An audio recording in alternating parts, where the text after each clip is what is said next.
Kamutegeka ko gatatu nyagasani n'umwe ukwemeranya kumwe batisimu n'imwe n'Imana n'imwe.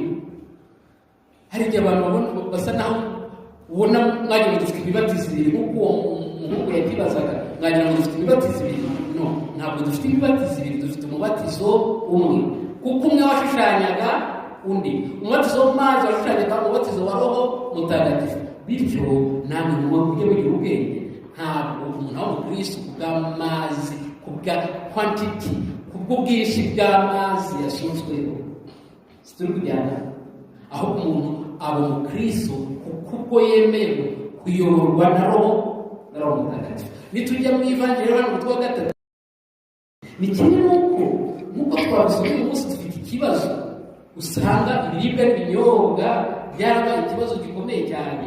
Ibiribwa n'ibinyobwa ijambo ry'Imana